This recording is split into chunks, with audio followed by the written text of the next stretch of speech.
The champagne cork hit the wall behind me, but I didn't flinch. James stood there in my office, his office now, brandishing the bottle like a trophy while the board members filed out quietly, avoiding my gaze. "Don't take it personally, Emma," he said, pouring himself a glass. "It's just business. You understand, right? My name is Emma Sullivan, and until 10 minutes ago, I was the CEO of Summit Construction, one of Boston's fastest-growing development companies. James Mitchell and I had built it from nothing 5 years ago, turning a small renovation business into a $50 million enterprise. Now he was celebrating stealing it all from me. "Nothing to say," he prompted, settling into my chair. No tearful speech about betrayal or friendship. I kept my expression neutral as I studied him. The designer suit that cost more than most people's monthly salary, the gold Rolex he bought last month, the architect's blueprints for his new mansion spread across my desk. My desk. "Congratulations," I said simply. "I assume you want me out by the end of the day." He nodded, taking another sip of champagne. "HR will handle the paperwork. They'll make sure you're treated fairly." The pause before fairly said everything about what I could expect. "How generous," I replied, picking up my bag. "I'll clear out my office." James frowned slightly, thrown off by my calm demeanor. "That's it? No fighting? No threats to sue? Would it change anything?" "No," he laughed, leaning back in the chair. "The board's decision is unanimous. They agree the company needs stronger leadership, especially with the Riverside project coming up. You're too emotional, too attached to the small projects. We need to think bigger. The Riverside project, our biggest development deal yet, a $100 million luxury apartment complex that would transform Boston's waterfront. The project James had pushed for, insisted we could handle, even though it was 5 times larger than anything we'd done before." "Well," I said, picking up the photo of my daughter from my desk, "I wish you luck with it." "Come on, Emma," he called as I turned to leave. "Don't be like that. We had a good run, didn't we? But business is business. You understand." I paused at the door, thinking of all the late nights we'd spent planning projects, the risks we'd taken together, the friendship I thought was unshakable. "I understand perfectly, James. More than you know." As I walked out of the office, I could hear him already on the phone, probably calling his wife to celebrate. Moving money around to stop payment on the checks I knew he'd written for his new mansion wouldn't be the crisis he expected. Not when he thought he had the company's accounts firmly under his control. What he didn't know was that I discovered his secret offshore accounts 3 months ago, right after he'd started embezzling company funds to build his dream house. The same accounts he used to bribe 2 board members into supporting his takeover. The elevator ride down was quiet.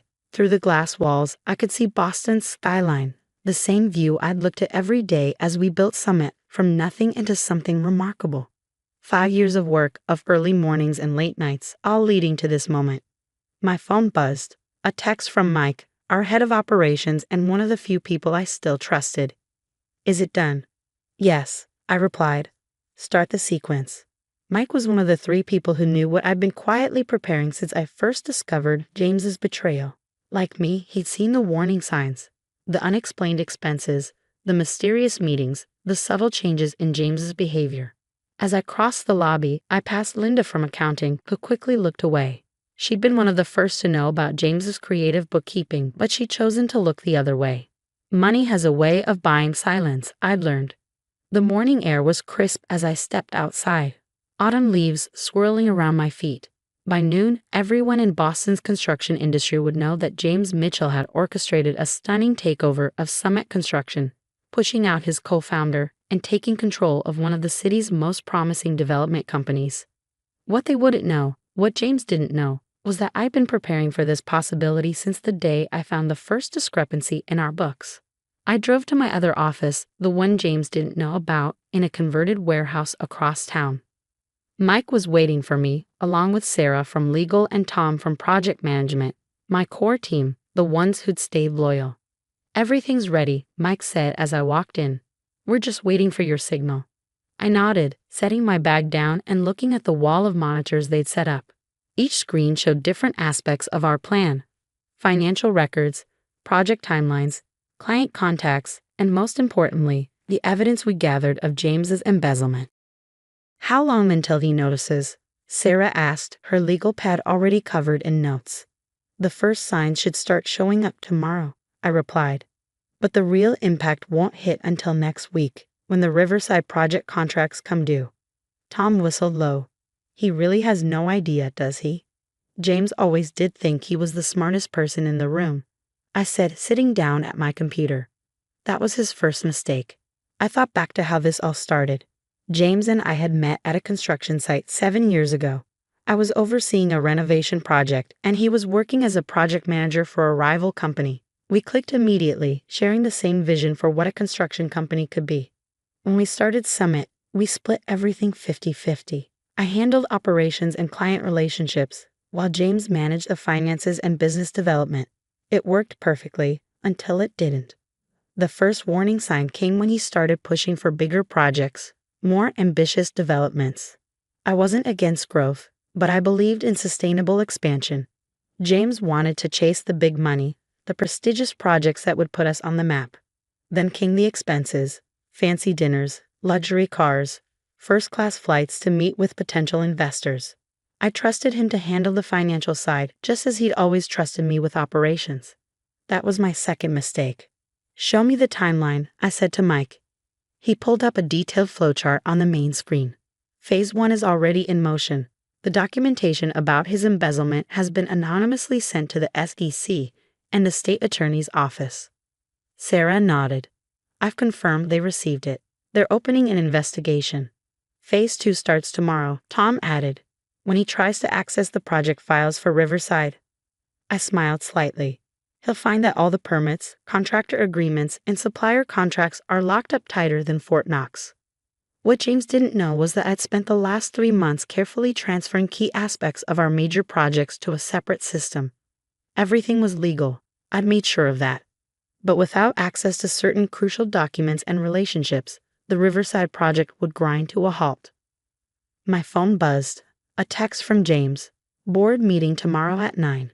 We need to discuss the transition of your ongoing projects. I showed the message to my team, right on schedule. Are you going to reply? Mike asked. No need. He'll have plenty to deal with tomorrow morning.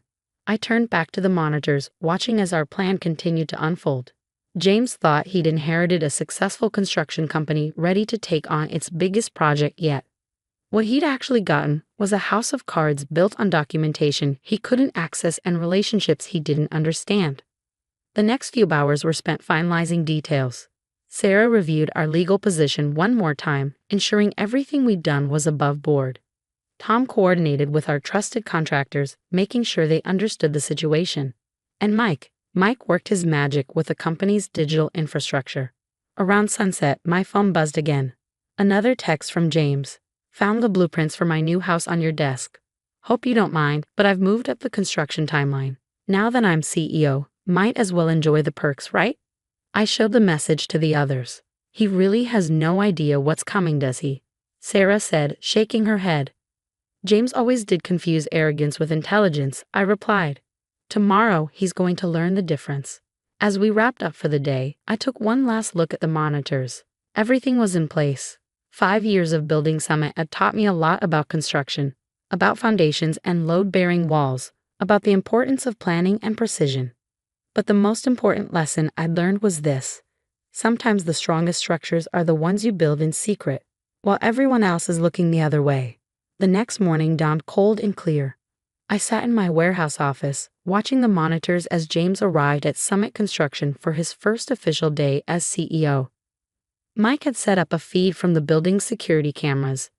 Perfectly legal, since I was still technically on the board until the paperwork was processed. Showtime, Mike said, checking his watch. Board meeting starts in 10 minutes. I nodded, taking a sip of coffee. Has he tried to access the Riverside files yet? Tried and failed, Tom reported, grinning. 3 times in the last hour. The system keeps telling him he needs additional authentication that mysteriously only you can provide. On the main screen, I watched James stride into the boardroom, his confidence still intact. He had no idea that his perfect morning was about to turn into something very different. And the SEC? I asked Sarah. Their investigators are arriving. She checked her phone, right about now. Sure enough, on another monitor, we could see 3 people in suits entering the building lobby, presenting their credentials to security. Volume up, I said to Mike, who adjusted the boardroom feed's audio. James's voice filled our office, excited to begin this new chapter for Summit Construction. The Riverside project represents exactly the kind of ambitious development that will define our future. A knock at the boardroom door interrupted his speech. One of the SEC investigators entered, followed by 2 others. Mr. Mitchell? The lead investigator said. I'm Agent Carter from the Securities and Exchange Commission. We need to speak with you immediately regarding some concerning financial transactions. The color draining from James's face. What? Can't this wait? We're in the middle of a board meeting. No, sir, it can't. We have evidence of significant funds being diverted from company accounts to private offshore holdings. We'll need to see all financial records immediately. The boardroom erupted in confused murmurs. Harrison Webb, our board chairman, stood up. What is the meaning of this? Perhaps Mr. Mitchell would like to explain about the $3 million he transferred to accounts in the Cayman Islands, Agent Carter suggested, or the false documentation he provided to secure the Riverside project permits. James's confident posture crumbled. This is ridiculous. I don't know what you're talking about. Then you won't mind explaining these? The agent pulled out a thick folder, copies of all the documentation I'd gathered over the past 3 months. Someone's trying to frame me, James protested, but his voice had lost its usual authority. This is probably Emma's doing. She's angry about being voted out. Actually, Agent Carter replied, these records predate Ms. Sullivan's removal by several months. The timestamps and authentication codes are quite clear. While James sputtered excuses, my phone buzzed with a text from Linda in accounting. The SEC is here. They're asking about the offshore accounts. What should I do? I typed back, tell them everything you know. It's time for the truth to come out. Linda had been carrying the guilt of her silence for months. Now she had a chance to make it right. Mr. Mitchell, Agent Carter continued, we'll need you to come with us. And I should warn you, attempting to access or move any funds at this point would be inadvisable. James's face contorted with rage. This is impossible. I have everything under control. The Riverside project. About that, Tom murmured, pressing a key on his laptop. Right on cue, James's phone buzzed. He pulled it out, his hands shaking slightly as he read the message. No, he muttered. This can't be happening. What is it? Harrison Webb demanded. The Riverside permits, they're all locked. The contractor agreements, the supplier contracts. I can't access anything. Of course you can't, I whispered, watching from our remote office. Because you never bothered to learn how the company actually worked. The next hour was almost painful to watch. Almost. The SEC investigators combed through Summit's offices while James was escorted to their local headquarters for questioning. Board members huddled in groups, making frantic phone calls as news of the investigation spread. Around noon, my phone lit up with a call from Harrison Webb himself. Emma, he said when I answered, his voice strained. We need to talk. About what, Harrison? The fact that you ignored my warnings about James's spending, or the fact that you took his bribe to vote me out? There was a long pause. How did you know about the money he paid you? The same way I knew about everything else. I paid attention, something the board apparently forgot to do. The company is in crisis, he said. The Riverside investors are threatening to pull out. We need your help. I smiled, though he couldn't see it. That's funny. Yesterday you thought I was too emotional to lead the company. What changed? Emma, please, we can fix this. Come back as CEO. Name your terms. I looked at my team, all watching expectantly. I'll think about it. In the meantime, you might want to check the company's major accounts. I have a feeling James tried to move some money around this morning. After hanging up, I turned to Sarah. How bad is it? She consulted her tablet. James tried to transfer another $5 million to his offshore accounts when he realized what was happening. But thanks to the safeguards we put in place, every transaction he attempted was automatically flagged and frozen. And his dream house? Tom grinned.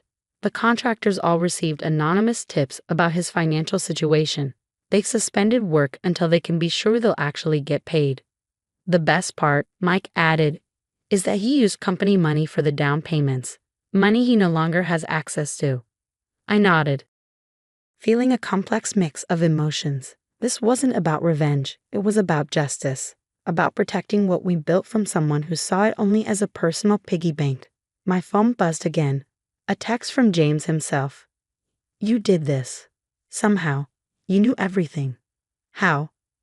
I thought about responding, about telling him how I discovered his first suspicious transfer, how I quietly tracked every move he'd made while planning his takeover. Instead, I turned off my phone.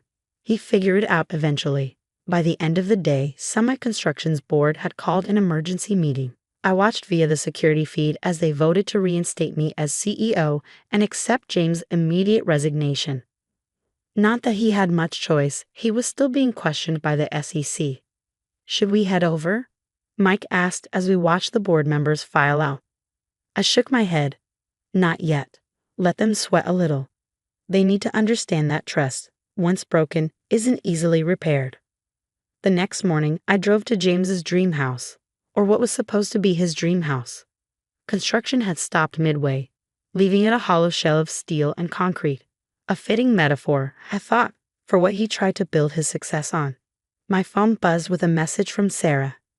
James's wife just filed for divorce. Apparently, she's not happy about him using their savings as collateral for the house loans. I walked through the unfinished rooms, remembering all the times James had bragged about his plans for this place. The indoor pool, the home theater, the 4-car garage.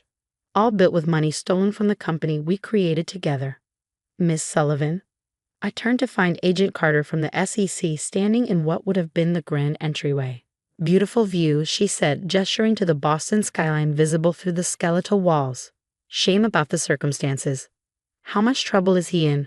I asked. "Significant," she replied. "The evidence you provided is very thorough. Embezzlement, fraud, bribery of board members. He's looking at serious time."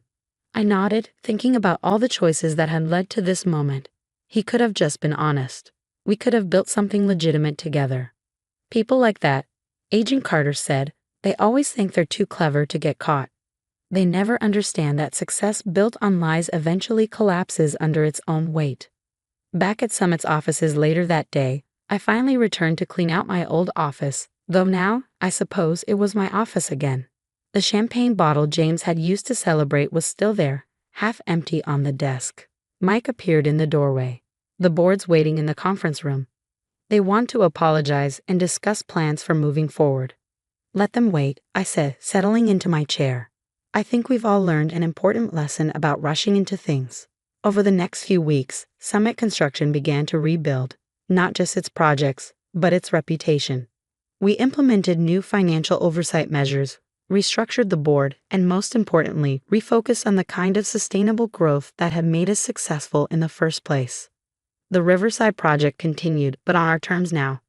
We scaled it back to something manageable, something we could do right rather than just doing it big. James pled guilty to reduced charges in exchange for his cooperation in prosecuting the board members he bribed. The last I heard, he was trading his designer suits for prison orange.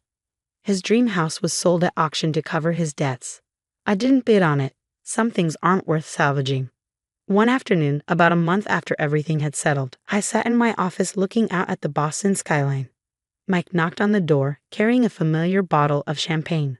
"Found this in the storage room," he said. "Thought maybe it was time for a proper celebration." I smiled, remembering James's premature victory toast. Why not? But this time, let's celebrate something real. As we shared the champagne with my core team, the people who had stuck with me, who had helped expose the truth, I thought about how differently things might have turned out if James had just been honest. If he'd been satisfied with building something legitimate instead of trying to grab everything for himself. To Summit Construction, Mike proposed, raising his glass. "No," I corrected him, "to doing things right, because in the end, that's the only way to build something that lasts." Looking out at the city, at all the projects we built and would build, I knew that while betrayal had almost destroyed everything we'd worked for, it had also taught us all an invaluable lesson. The strongest foundations aren't built with concrete and steel, but with trust and integrity.